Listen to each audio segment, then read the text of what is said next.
Thanks. So I'm Jonathan Isserow. I'm the program convener of the Artefacts training. Actually, I know quite a few people here. Lovely to see current students and graduates here.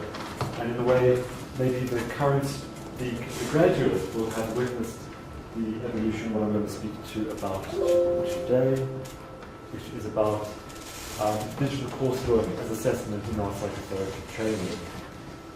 But before I go into this, and I only have a very short bit of time to speak, I'd like to, in a way, make a more general comment about how do we think about the digital in art psychotherapy. And to do this, I want to actually look at the work of Walter Benjamin's, The Work of Art in the Age of Mechanical Reproduction, which, although it was written quite some time ago, in 1935, I think it actually has a lot to offer contemporary thinking. So in this text, Benjamin discusses the shift in perception of the art object and its effects in the wake of the advent of technology. And for him, that was most notably film and photography in the late 19th and early 20th century. So Benjamin takes, as I say, there's much to offer to explore the shifts in perception of the art object and its effects in the wake of the digital that has so characterized the early 21st century. So his text attempts to mark something specific about the modern age and the effect of modernity on the work of art in particular. For Benjamin, film and photography point to this movement, and he writes of the loss of aura through the mechanical reproduction of the art object. So I want to introduce the idea of aura and the auratic art object. So for aura, for Benjamin, represents originality and authenticity of the work of art that has not been reproduced. So for him, a painting has an aura, while a photograph does not. The photograph is an image of an image, while the painting remains utterly original. And I think similarly with the advent of the digital and its infinite capacity for reproducibility, the digital art object results in the loss of the aura. So it's possible to consider that the auratic art object has been central to art psychotherapy. Art psychotherapy in a way privileges the transformational potential of the uniquely handmade within the therapeutic relationship. It contains the fingerprints, the unique electrical impulses of the hand movement of the artist or the service user.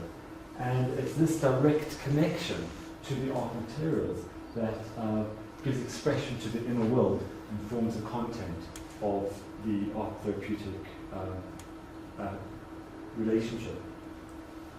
So it is the auratic object which is lost in the computer-generated images. It marks a move from what I call the autographic, and that is making a mark. You make a mark for oneself, to the allographic, which is a mark being made on your behalf. And even when I'm quite a fan of the iPad pencil, there's always a sense that actually I'm not quite making the mark for myself. Something else is making the mark for me. And it's that gap which I'm pointing to. So for Benjamin, the art object's loss of the aura marks an historic shift, which involves the democratization of art, which he thinks has a huge political agenda. But I think it also opens up an array of questions for art psychotherapy, including what does the loss of the aura mean for the therapeutic relationship, how does the artwork function without an aura, and what emerges in the new space left by the death of the aura, and how does the mechanically reproduced work of art manage to make up this void. And I just want to really pose those questions, just to, in a way, open up a space to think about the relationship between the analog and the digital, and the handmade and the computer-generated. But in a way, while I think Benjamin's argument for the loss of the aura is really a rich one to be mined, I think it also establishes a kind of a binary relationship. And so part of what I'm saying today is actually, can we also disrupt this binary notions of digital, analog, handmade and computer-generated, autographic and allographic. And I think they're actually far more entangled with each other. And I think some of the examples I'm going to one example I'm going to show you, I think demonstrates that explicitly. So, what we've been very keen on the program is to help students develop a more fluid relationship between the analog and the digital. That the one it can be embedded in the other, and to think critically about the digital in both theory and practice. So, what students are asked to do on the program is to develop a digital artifact. So, any digital format in response to a series of workshops about human feelings, and they have a taster session in the different arts and play therapy modalities. And this is really the rationale for this is firstly to provide an alternate non-text-based assessment strategy which honours the visual, which is what we're all about in art psychotherapy, but also to engage students in the digital to develop their thinking about their own relationship to the digital and how it might inform their clinical practice. And those are some of the ideas that we come across in there. So some of the emergent issues is that it's actually been an evolutionary process. It's been quite interesting to hear about different people's sort of virtual reality, how it becomes a part of an evolutionary process. And we began this in a way as a reflective exercise about placement experience and how it actually evolved into a more formal coursework assessment. There's also that struggle which we felt, which in the program, which I think is actually finds a parallel, a mirror in practice between how much do you support students to empower them through standard educational didactic processes about how to use the digital, and how much do you allow that process of discovery, which might in itself be quite therapeutic. I think confidentiality has become quite a cornerstone of our thinking, and also the students' relationship to the digital artifact, to themselves and to each other. And then I think finally, what's been quite challenging for the staff team is to think about how do we assess the non-text-based assessment, and what criteria do we draw up, and the aesthetics involved with that. So if you want to find out a bit more about it, we do have a dedicated art psychotherapy YouTube channel, and you can see some of these coursework, which is all being obtained consent, having entirely ethical, obtained consent, and they've agreed for it to be out there. And I think that's me. What's left is just to show you one example.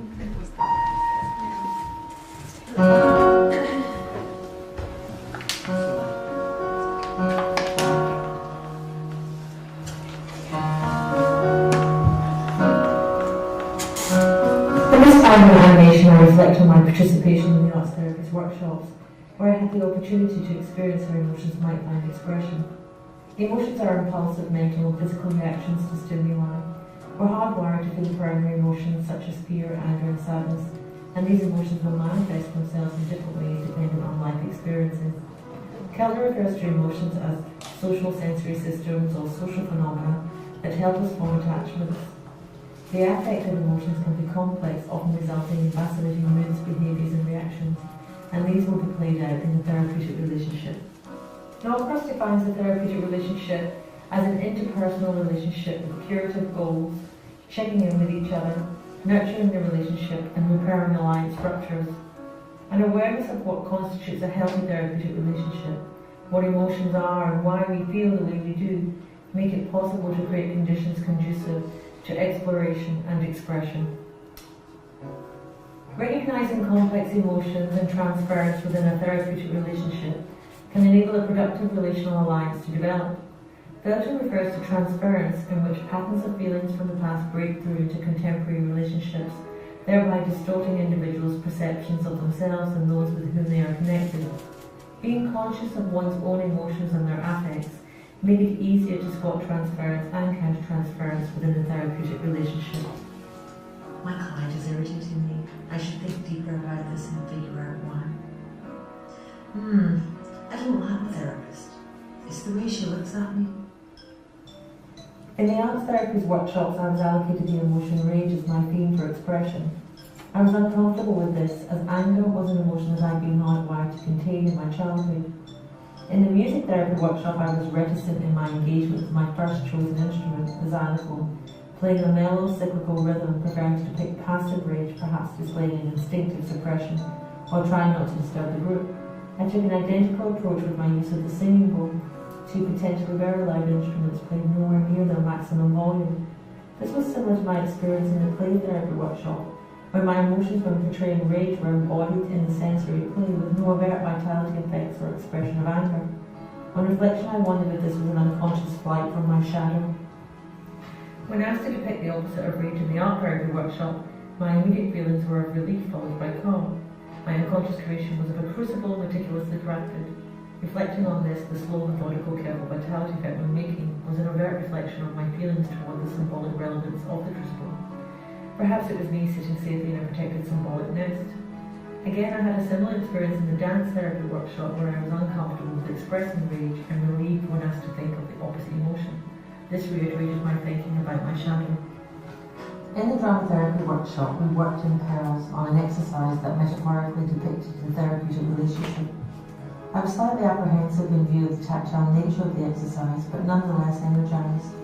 Given a brief, I was able to consider the implications of my actions participating in the activity, mindful of control, rescuing, and attachment issues. The workshop reinforced my awareness that personal childhood experiences can impact on effective participation in a therapeutic relationship, if not explored.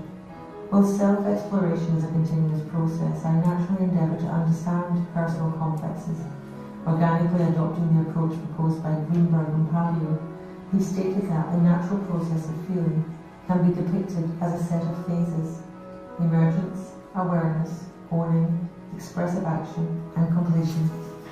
On reflection, I found that the arts therapies have common objectives aimed at realising positive gains for the client, with emotions embodied in creative expression. Different modalities will be suited to different clients, and effective engagement and productive therapy will naturally be dependent on client preference. The arts therapies workshops, alongside my allocated emotion rage, have deepened my understanding of my shadow and reinforced that through reflection and self-analysis I can become increasingly conscious and aware of my own complexes. Johnson states, unless we do conscious work on it, the shadow is almost always projected. That is, it is neatly laid on someone or something else. It's important I'm cognizant of the risks associated with counter-transference within the therapeutic relationship, taking into account individual ontogeny and never presuming that I know what a client is actually thinking.